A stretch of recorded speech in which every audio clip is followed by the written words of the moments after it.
시간 나의 노래 나의 삶 주님께. 골로새서 1장 3절부터 8절까지의 말씀 찾으셨으면 우리 한 목소리로 같이 하나님 말씀을 읽도록 하겠습니다. 우리 3절부터 읽겠습니다. 시작. 우리가 너희를 위하여 기도할 때마다 하나님 곧 우리 주 예수 그리스도의 아버지께 감사하노라. 이는 그리스도 예수 안에 너희의 믿음과 모든 성도에 대한 사랑을 들었으며 너희를 위하여 하늘에 쌓아둔 소망으로 말미암음이니 곧 너희가 전에 복음 진리의 말씀을 들은 것이라. 이 복음이 이미 너희에게 이르매 너희가 듣고 참으로 하나님의 은혜를 깨달은 날부터 너희 중에서와 같이 또한 온 천하에서도 열매를 맺어 자라는도다. 이와 같이 우리와 함께 종된 사랑하는 에바브라에게 너희가 배웠나니 그는 너희를 위한 그리스도의 신실한 일꾼이요 성령 안에서 너희 사랑하는 우리에게 알린 자니라. 아멘.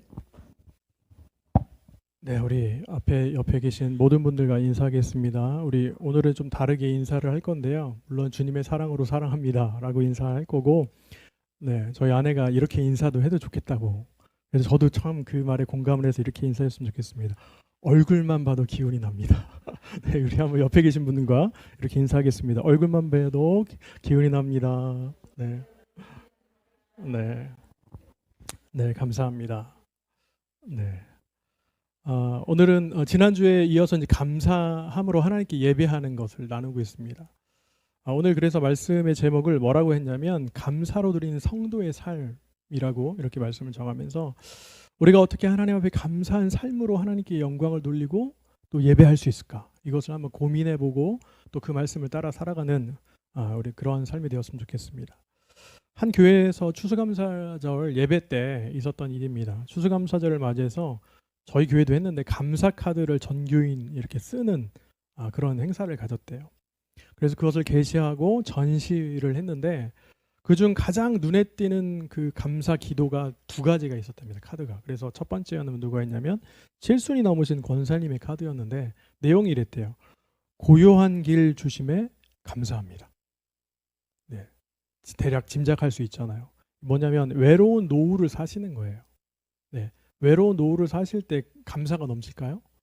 사실 그렇진 않죠. 너무 외롭고 힘드니까. 그런데 이 외로운 노후를 살면서 주일에만 와서 봉사를 하잖아요. 이런 모습을 보면서 그 시간을 보내면서 하나님과 함께하는 그 시간, 삶 가운데 외롭다라고 느낄 수 있지만 하나님과 늘 동행하는 그 삶이 너무나 감사하다. 이런 감사를 했다고 합니다. 그리고 나머지 카드 하나는 백혈병에 걸린 15살짜리 소녀의 그런 감사였어요. 그 소녀가 뭐라고 했냐면 이렇게 썼습니다. 남을 위해 중보기도 드릴 수 있음에 감사합니다. 여러분, 이 비록 몸이 아파서 병상에 누워 있어요. 그런데 이 소녀는 자신이 할 수 있는 게 뭘까를 고민한 거예요. 그랬더니 병상에 누워서 다른 사람을 위해서 기도할 수 있구나를 발견했고 그렇게 기도했던 삶이 너무나 감사하다라는 거예요. 이 이야기를 듣고 많은 교인 그곳에 모였던 모든 성도님 다 눈물을 흘렸다 그래요. 내가 저 어린 소녀를 기도해 준 것이 아니라 그 소녀가 우리를 위해서 기도해 줬구나. 우리가 그렇게 감사하지 못했던데 이 소녀는 그렇게 감사하고 있구나라는 것을 느꼈다라는 겁니다. 소녀는 자신이 처한 환경에서 자신이 할 수 있는 모든 가장 귀한 걸 했습니다. 우리도 마찬가지인 것 같아요. 현재의 삶이요 어렵잖아요. 네, 코로나로 어렵고 여러 가지 경제적으로 어렵고 뭐 상황 가운데 너무너무나 어려워. 그런데 그곳에서도 하나님 주신 은혜를 찾다 보면 감사가 넘쳐날 수 있습니다. 그래서 지난주에 저희도 이렇게 카드처럼 거기다 감사를 쓰자라고 했던 것도 한번 한 주간 고민해 보셨죠? 그리고 쓰셨잖아요. 우리에게 주신 감사가 너무나 큽니다. 이런 감사를 하나님께 올려드리고 이렇게 하나님께 예배하는 우리의 삶이 되었으면 좋겠습니다. 성경을 보면 하나님은 때때로 아무것도 없는 사람들을 사용하실 때가 많습니다. 잘난 것이 하나도 없는 사람. 특별히 제가 이제 구약을 이렇게 전공하다 보니까 구약에 나타난 인물들을 막 보면요, 참 재미난 사람들이 많아요. 결론을 보면 하나님께서 이렇게 강하게 쓰셨구나라지만 그 사람들의 처음 모습을 보면 겁이 많거나, 네, 특히 이제 사사들을 보면 뭐 왼손잡이 에웃 같은 사사가 있어요. 사실 당시에는 왼손잡이는요 사람으로 인정하지 않았습니다. 네, 그 당시의 문화권에서. 그러니까 다시 말하면 뭐예요? 저는 부족하고 연약한데 이렇게 치부했던 사람을 하나님은 쓰시는 거예요. 그런데 쓰셨던 이유가 있어요. 뭔지 아세요? 자신의 것을 다 낮추고 하나님만 의지하는 거죠. 하나님께 감사함으로 따라가고 순종할 때 그 사람을 사용했습니다. 마찬가지로 우리도 연약한 사람이에요. 우리도 하나님을 의지하고 하나님을 감사하면서 하루하루의 삶을 살아갈 때 하나님께서는 우리를 거룩한 성도의 길로 인도하시고 또 그 삶을 통해서 하나님께서 영광 받으십니다. 그래서 아무쪼록 우리 이야기와 같이 우리 두 분의 이야기를 들었는데 우리의 삶도 날마다 어려움 가운데서 정말 연약함 가운데서 하나님을 감사하는 그런 우리 성도의 삶이 되시길 간절히 소망합니다. 자, 그런 의미에서 오늘 추수감사주를 맞이하는 우리도 어떻게 살아갈 때 우리의 삶을 하나님께 감사함으로 드릴 수 있는가를 생각해 보았으면 좋겠어요. 첫 번째는 뭐냐면 우리의 삶은 어떻게 해야 되냐면 기도할 때마다 감사한 성도의 삶을 살아야 돼요. 자, 오늘 말씀 읽었던 말씀 3절에 보면 이렇게 말씀하죠. 우리가 너희를 위하여 기도할 때마다 하나님 곧 우리 주 예수 그리스도의 아버지께 감사하노라. 네, 여러분. 추수감사절의 유래를 아시죠? 추수감사절은요, 영국에서 신앙을 찾아 이렇게 미지의 북미 대륙으로 건너간 청교도들이 처음 이렇게 드렸다고 전해져 있습니다. 청교도들은 당시에 영국 헨리 8세, 제임스 1세, 찰스 1세에 이어지는 종교 박해가 너무 심했어요. 1600년대 초기부터 계속해서 이렇게 탈출을 시도합니다. 네, 그러다가 1620년 9월 6일에 102명의 청교도들이 모였습니다. 그리고 메이플라워를 타고 이제 그 신비의 미지의 대륙이죠. 사실 어딘지 모르는 곳으로 가는 거예요. 갔던 이유는 뭐냐면 딱 한 가지예요. 신앙을 지키기 위함이었습니다. 자, 청교도들은 무사히 신대륙에 도착을 했어요. 그런데 더 어려운 난간에 부딪혔습니다. 여러분, 그것이 뭐였냐면 강풍과 눈보라. 왜냐하면 도착한 날이 11월 11일인가 그래요. 그러니까 이제 겨울을 앞둔 날이었잖아요. 도착하니까 강풍이 불고 눈보라가 치고 혹독한 추위와 질병이 있습니다. 그리고 식량이 부족했겠죠. 더 나아가서 원주민들과의 관계도 있었을 테고 들짐승들의 위험도 있었을 거예요. 네. 거주할 집이 없었습니다. 이 절박한 상황 가운데 처했습니다. 그해 겨울에 102명 중에 절반 이상이 세상을 떠났어요. 여러분, 이런 가운데 6명에서 한 6, 7명 정도 되는 건장한 사람들이 무엇을 했냐면 이렇게 죽을 수는 없으니까 땔감을 찾기 시작했어요. 그리고 침실을 만들고 병자들을 간호하고 칠면조와 사슴 등을 사냥해서 고기를 이렇게 조달한 헌신을 통해서 겨울을 나게 됩니다. 자, 그 이후에 따뜻한 봄이 왔습니다. 그들은 인디언들로부터 이렇게 배운 경작법으로 옥수수를 재배하기 시작했어요. 그해 가을 기대 이상의 추수를 하게 됩니다. 네. 그리고 하나님 앞에 어떻게 했냐면 눈물로 감사의 제사를 드려요. 예배를 드렸어요. 그것이 우리가 이렇게 전해져 오는 유래되고 있는 추수감사절의 유래입니다. 자, 결국 청교도들은 이곳에 건너가서 1661년 가을 하나님 앞에 감사의 예배를 드리면서 하나님 이렇게 지켜주시고 사실 절망적인 상황이잖아요. 그런데 그렇게 해주신 하나님의 은혜에 너무너무나 감사하면서 예배를 드렸다는 거예요. 그런 의미에서 청교도들이 왜 자신의 삶의 터전이었던 영국을 떠나서 그렇게 갔을까라고 한다면 딱 한 가지예요. 그 이유는 바로 그들 안에 있었던 예수 그리스도를 향한 믿음이었습니다. 여러분, 그 믿음이 있었기에 청교도들은 어려운 박해의 상황과 아무것도 없는 절망적인 상황을 이겨낼 수 있었습니다. 오늘 본문 말씀에 등장하는 골로새 교회는요, 소아시아에 있는 도시입니다. 사도 바울이 에베소에서 전도하는 동안에 그 전도하는 3년 동안에 에바브라라고 하는 사람이 사도 바울로부터 복음을 들어요. 그리고 나서 어떻게 했냐면 골로새 지역에 가서 복음을 전합니다. 그래서 그곳에 교회가 세워졌어요. 다시 말하면 사도 바울이 전도 여행 때 가서 세운 교회가 아니에요. 네, 골로새 교회는 하나님을 알지 못했던 지역이었는데 에바브라라고 하는 이 한 사람이 복음을 듣고 믿음이 쌓여서 그 믿음대로 가서 복음을 증거했던 곳입니다. 자, 이것이 중요합니다. 이 도시가 라오디게아와 히에라볼리 이것과 함께 어떻게 하냐면 번영했던 도시였어요. 번영했고 또 동서 교통의 중심지였기 때문에 교통의 중심지는 어때요? 많은 사람들이 모이죠. 그러다 보니까 여러 가지 종교적인 거, 철학적인 거, 이단들 여러 가지가 막 혼합되어 있던 도시예요. 근데 그곳에서 이렇게 이들에게 정말 하나님의 말씀, 하나님의 복음은 이런 것이다 라고 알려주기 위해서, 이단적인 사상을 배격하기 위해서 사실은 사도 바울이 골로새서를 쓰는 거예요. 그러니까 자신이 교회를 세우진 않았지만 그곳에 있는 성도들을 바라보면서 그들의 믿음을 칭찬하고 그들이 온전히 서 있기를 원하는 마음으로 골로새서를 써서 편지를 보냈다라는 거죠. 자, 마찬가지야. 그런데 이들의 골로새 교회 성도들의 특징이 있다는 거예요. 그게 처음에 뭐였냐면 바로 그들을 위해서 기도할 때마다 감사해요. 여러분, 이게 너무나 중요해요. 왜냐하면 예수님을 향한 믿음이 굳건히 있으니까 그들을 위해서 기도할 때마다 감사한 겁니다. 저는 본문 말씀을 지난주에 정하고 계속 묵상하면서 그런 우리 교회가 꿈꾸는 교회가 뭘까? 우리 교회는 어떻게 가야 될까라고 했을 때 다른 분들이 우리 교회를 위해서, 예그리나 교회를 위해서 기도하면 어떻게 해요? 늘 감사한 교회가 되었으면 좋겠어요. 아, 그분들은 참 신앙이 있지. 그분들은 정말 하나님을 향한 마음이 있어. 기도할 때마다 막 감사가 절로 나와야 되는데 어떻게 해요? 그 교회를 생각할 때마다 한숨이 나오고 걱정이 되고, 아, 그게 왜 그러지? 왜 이렇게 이 시대 가운데 비난을 받는 교회가 되지? 여러분들, 교회는요, 규모나 건물에 있지 않아요. 오늘 사도 바울이 이야기한 것처럼 그 교회를 생각할 때마다 하나님의 그 믿음, 하나님을 향한 믿음, 예수님을 향한 믿음이 넘쳐나는 곳이 교회가 되어야 합니다. 다른 것, 많은 것을 하다 보면 실수하고 넘어지고 세상으로부터, 믿는 사람들로부터 비난받는 걱정거리가 되는 교회가 되어서는 안 된다는 거예요. 이것이 중요합니다. 그래서 그런 의미에서 오늘 살아가는 우리도 다른 무엇보다 지켜야 하는 것이 무엇이냐 그러면 믿음입니다. 예수님을 향한 믿음. 이 믿음이 확고하셔야 돼요. 이 믿음이 있을 때 우리는 어떠한 상황 속에서도 날마다 하나님께 감사할 수 있는 그런 삶을 살아갈 수 있습니다. 우리는 그 삶을 하나님께 올려드려야 돼요. 또한 골로새 교회 그 성도들에게는 모든 성도에 대한 사랑이 있었다라고 칭찬을 합니다. 여러분, 다른 사람을 사랑하는 것이 뭘까요? 저는 기독교의 대표적인 모습이라고 생각합니다. 네. 왜냐하면 하나님께서 먼저 죄인된 우리를 너무나 사랑하셨어요. 그 사랑하셨기에 예수 그리스도를 이 땅에 보내셨습니다. 그 사랑을 인하여 예수님께서는 또 십자가를 지셨고 그 사랑으로 우리는 구원받았어요. 이거는 정말 어렸을 때부터 계속 듣던 거예요. 그렇죠? 네, 아동부를 거쳤다면 정말 수없이 들었어요. 그렇죠? 매년 절기 때 사순절이 지나고 부활절이 늘 듣던 거예요. 그런데 중요한 건 이거예요. 과연 그렇게 사랑을 전하고 살아가고 있느냐?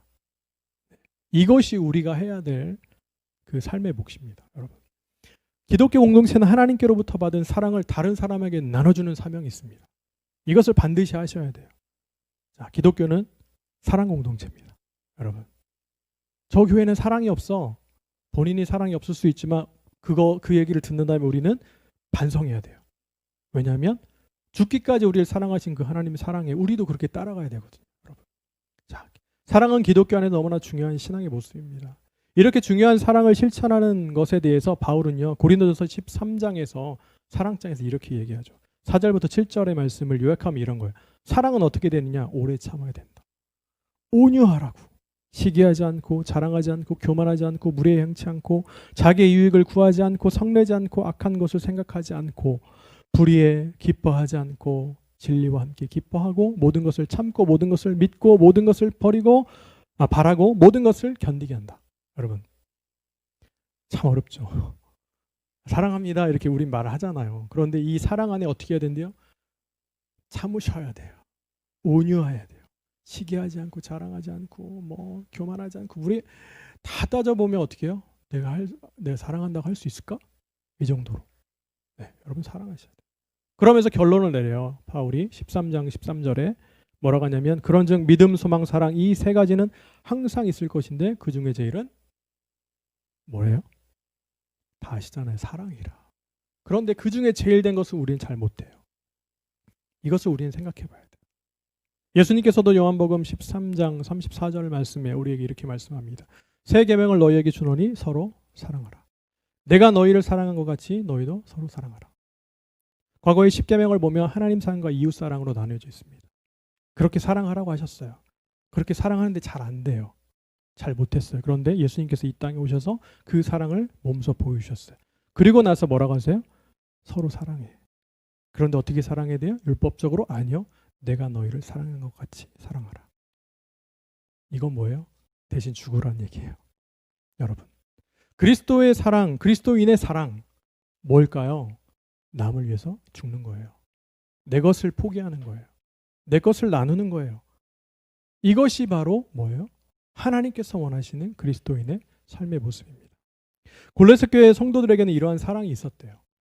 그렇다고 한다면 오늘날 한국 교회는 아니 그리스도인으로 살아간다고 하는 우리는 과연 이러한 사랑을 베풀며 살아가고 있는가 고민해 보셔야 됩니다. 우리는 하나님께로부터 받은 사랑을 먼저 받은 존재예요. 여러분 그러면 우리도 그 사랑을 나눠야 되는 존재입니다. 여러분 이게 너무나 중요해요. 그런데 여기에서 주의해야 될 것이 있어요. 그건 뭐예요? 아까 말씀드린 것처럼 사랑은 결코 이론이 아니다. 사랑은 어떻게 해요? 실천이다. 행하는 겁니다. 여러분 행하셔야 돼요. 주변에 있는 사람들에게 사랑을 행하셔야 돼요. 믿지 않는 사람들에게 사랑을 행하셔야 돼요. 전도가 막혔잖아요. 세상 사회에서 바라보는 교회에 대한 이미지는 못해요. 저는 참 죄송합니다. 요즘은 제가 어디 나가서 목사라고 하는 게 참 두려워요. 네, 왜냐하면 이 코로나 전국을 딱 맞이하면서 교회가 또 목회자들이 이제는 어떻게 해요? 네, 기피하는 대상이 돼버렸어요. 네, 그래서 어디 가더라도 저 예전에 저 목회자입니다라고 떳떳하게 이렇게 얘기했는데 되게 눈치가 보이더라고요, 사실. 그런데 여러분 중요한 건 뭐예요? 그럼에도 사랑을 베푸는데 눈치 보이지 않아요. 그렇지 않으세요? 이게 참 중요합니다. 그런 사랑을 전하는 우리의 삶이 되어야겠습니다. 자, 더 나아가서 골로새 교회 성도들에게는 어떤 게 있냐면 하늘에 쌓아둔 소망이 있었어요, 여러분. 네, 하늘에 쌓아둔 소망. 다시 말하면 뭐예요? 예수 그리스도를 믿는 믿음을 통해 모든 이단 사상과 혼란을 이겨내었고요.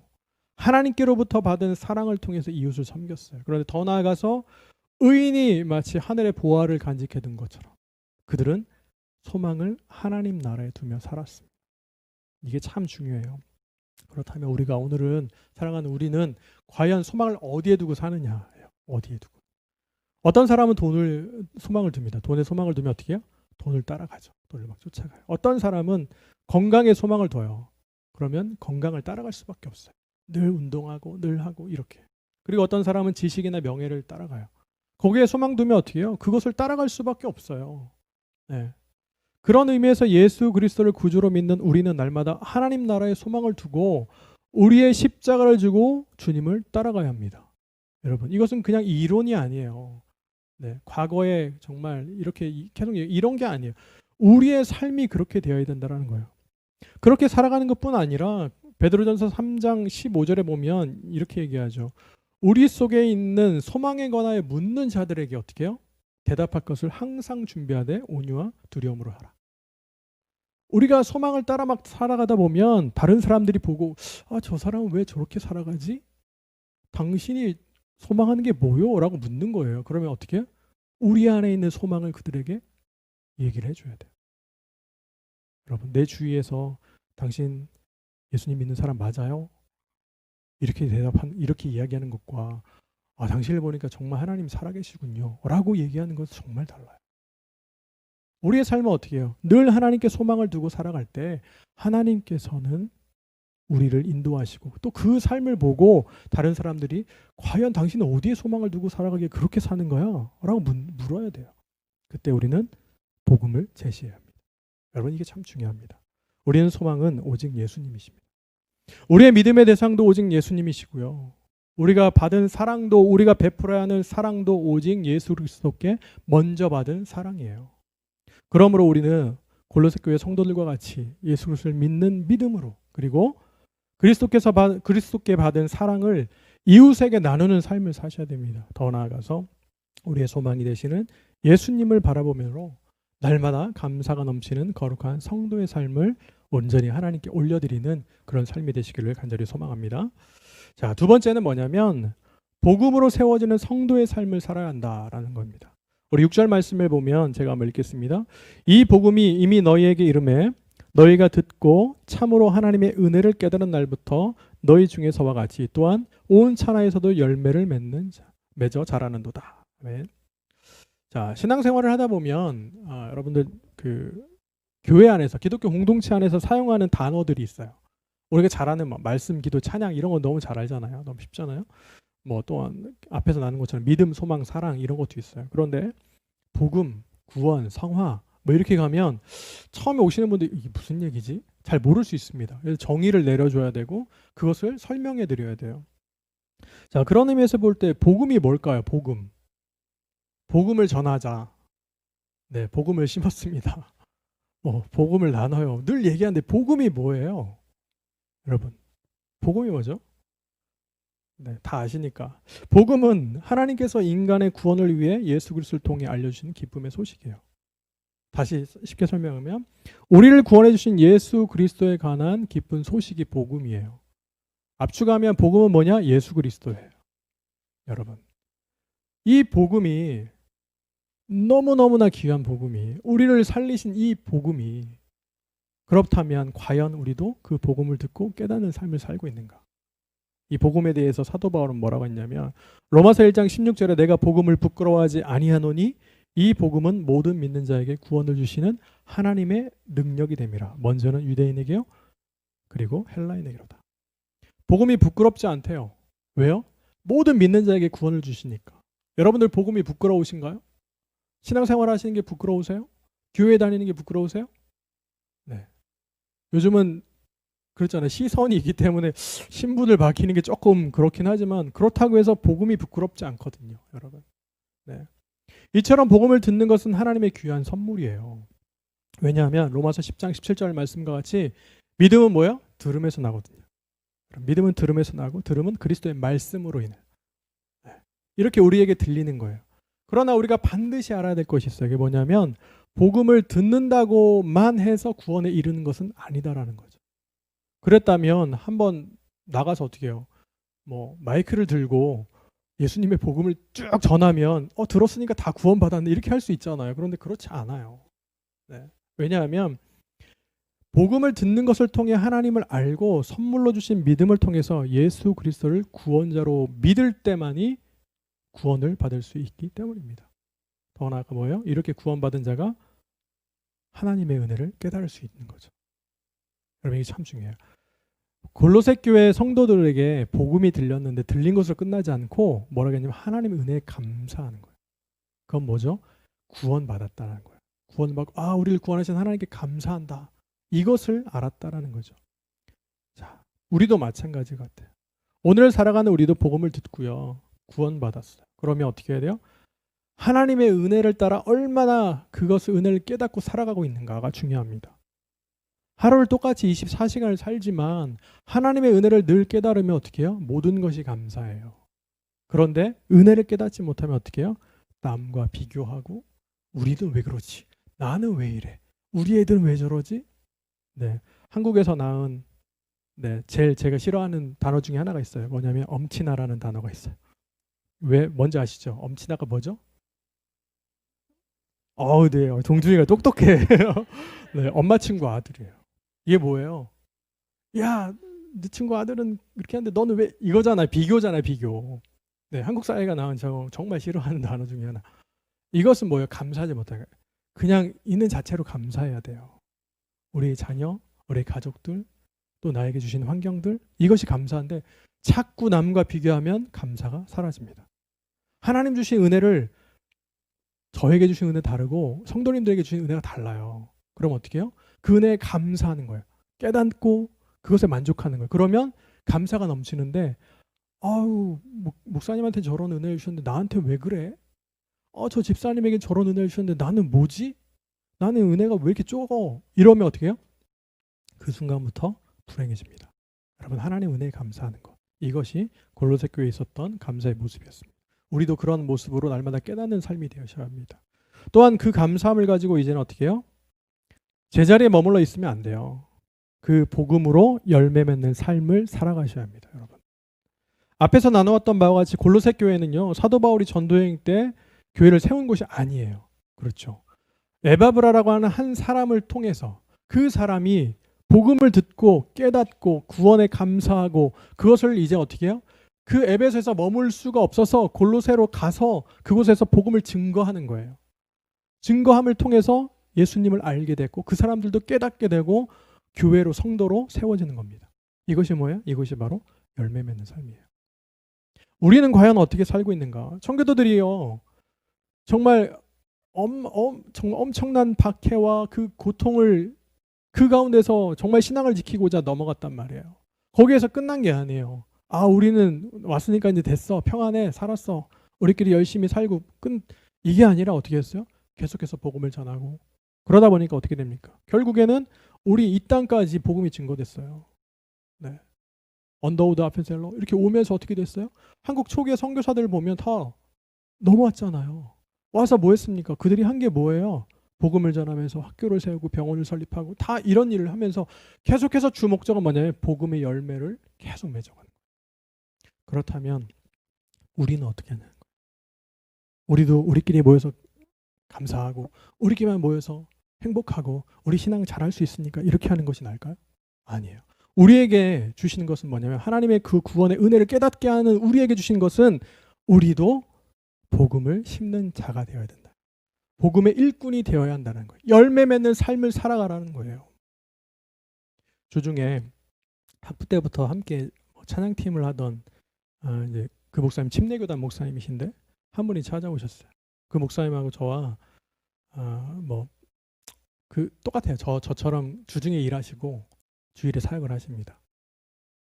몇 달 전에 이제 코로나로 인해서 되게 힘든 적이 있었습니다. 지금도 저희 교회가 막 재정적인 거나 여러 가지 넉넉하진 않아요. 그런데 정말 어렵고 있는데 갑자기 뜻하지 않은 성경금을 딱 보내셨어요.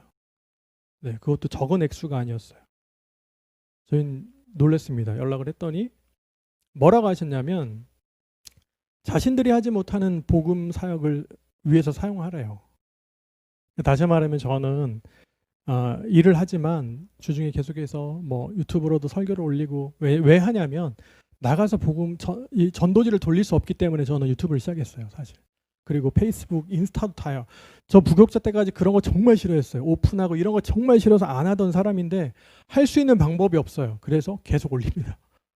누가 보든지 말든지 저는 그렇게 해야 되겠다. 그랬더니 그 목사님이 하시는 말씀이 본인은 못하고 있으니까 그런 선교하는 일에 써라. 그러면서 저에게 보내주셨어요. 그 교회 이름이 뭔지 아세요? 이름이 이름 없는 교회예요. 네, 이름 없는 교회. 가정교회입니다. 가족들이 모여서 예배하는. 네. 제가 그때 큰 충격을 받았어요. 뭐였냐면 우리 교회도 우리 예그리나 교회도 최선을 다해서 복음을 심고 해야 되는데 만약 우리가 하지 못하는 곳이 있다면 우리도 그렇게 선교 사역해야 되겠다라고 생각을 한 거예요.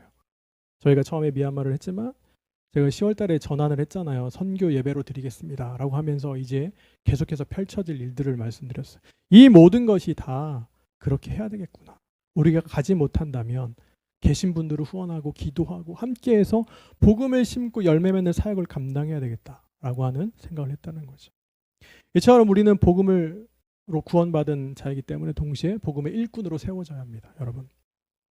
다시 말하면 예수 그리스도를 믿음으로 구원받은 우리는요. 그리스도인으로서 복음의 씨앗을 심고 열매 맺어 추수하는 복음의 일꾼이 되어야 돼요. 여러분. 이게 참 중요해요. 오늘 본문 말씀에 등장하는 에바브라가 복음의 일꾼으로 세워졌잖아요. 그는 듣고 자기만 구원받은 거 끝나지 않고 나아가서 복음을 전하고 더 나아가서 열매 맺는 그래서 교회로 세워질 수 있는 그런 사명을 감당했습니다. 이것이 하나님께서 우리에게 원하시는 모습이에요. 오늘 사랑하는 여러분, 이제 말씀을 마칠 건데 지난주에 함께 나눴던 게 있습니다. 우리가 추수감사절 절기헌금을 선교사님에게 제가 아는 선교사님께 이렇게 보내겠다 이 이야기를 했어요. 어려워요. 저희 교회도 넉넉하지 않아요. 그러나 우리에게 주시는 그 사명이 뭘까를 고민해보는 거예요. 그리고 계속해서 선교를 통해서 정말 하나님 원하시는 복음 사역들을 그리고 지난번에 말씀드린 것처럼 내년에는 정말 더 많은 선교사님들을 더 많은 선교지를 돕고 우리가 할 수 있는 최선의 것으로 정말 그분들을 섬겨야겠다라고 하는 생각을 하고 있다는 거예요. 여러분들 그것이 바로 우리가 복음으로 세워지는 우리의 삶입니다. 여러분 이렇게 할 때 하나님께서는 우리의 삶을 감사함, 기쁨으로 받으시고 영화롭게 하는 우리의 삶이 될 수 있습니다. 이제 아무쪼록 우리도 이 말씀과 같이 골로새 교회 교인들과 같이 날마다 정말 다른 사람들이 우리를 위해서 기도할 때 감사가 넘치는 교회, 우리 성도님들이 되었으면 좋겠습니다. 여러분들을 위해서 기도할 때마다 제가 기쁨이 막 넘쳤으면 좋겠어요. 지금도 너무나 감사해요. 왜냐하면 제가 1년을 돌아보면서 우리 교회 결실이 뭘까? 여기 써 있잖아요. 이거를 디자인을 제가 한 거거든요. 현수막을. 그러면서 여기에 있는 문구가 너무 좋은 거예요. 행복한 결실이 뭘까 고민해 봤는데 우리 성도님들이 가장 행복한 결실이에요. 저희 교회에서는. 그리고 하나님이 보실 때는 우리 공동체를 통해서 복음의 씨앗이 심겨지고 우리 과테말라뿐만 아니라 이제 이번에 중국 선교사님 도와드리는 이것뿐만 아니라 계속해서 도와드리는 것을 통해서 정말 많은 열매가 맺혀지는 것이 하나님께서 원하시는 결실입니다. 그래서 아무쪼록 이런 모습과 같이 날마다 하나님께 기뻐하시는 복음의 일꾼으로 세워지시는 우리 예그리나 공동체 모든 성도님들이 다 되시기를 예수님의 이름으로 간절히 축원합니다. 기도하겠습니다. 주께 드리